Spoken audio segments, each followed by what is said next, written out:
नमस्कार. अथर्वशीर्ष, रामरक्षा आणि हनुमान चालीसा यांचे नियमितपणे पठण केल्यामुळे किंवा श्रवण केल्यामुळे कोणते लाभ होतात याचे मार्गदर्शन आज मी आपल्याला करणार आहे.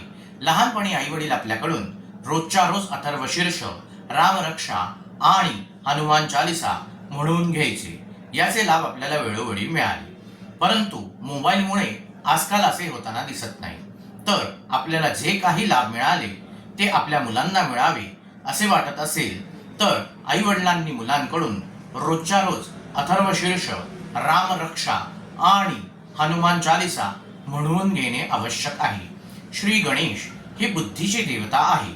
जर अथर्वशीर्षाचे पठण मुलांनी रोजच्या रोज केले तर मुलांच्या बुद्धिमत्तेत वाढ होईलच, स्मरणशक्ती वाढेलच, परंतु मुलांमध्ये जे काही कलागुण आहेत ते देखील आपल्याला कळतील.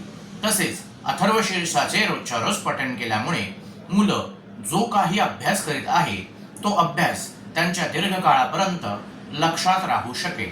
रामरक्षाचे पठण रोजच्या रोज केल्याने मुलांभोवती संरक्षक कवच निर्माण होऊन मुलांच्या मनातील भीती दूर होत जाईल आणि मुलं धाडसी बनतील, मुलं प्रामाणिक बनतील, मुलं अभ्यास करीत असताना एकाग्र होतील.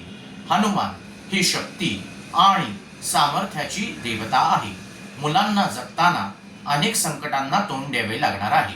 अशा वेळी हनुमान चालीसा पठण केल्यामुळे मुलांच्या मधील सामर्थ्य वाढेल, मुलं शक्ती वाढेल आणि विचार करण्याची ताकद वाढेल. तसेच मोबाईल बाजूला होऊन मैदानी खेळावर जास्तीत जास्त भर होईल. म्हणून रोजच्या रोज अथर्वशीर्ष, रामरक्षा आणि हनुमान चालीसा यांचे पठण मुलांकडून करून घेणे आवश्यक आहे. तसेच मुलांच्या मनातील वाईट विचार हे दूर होऊन मुलं चांगले वर्तन करतील.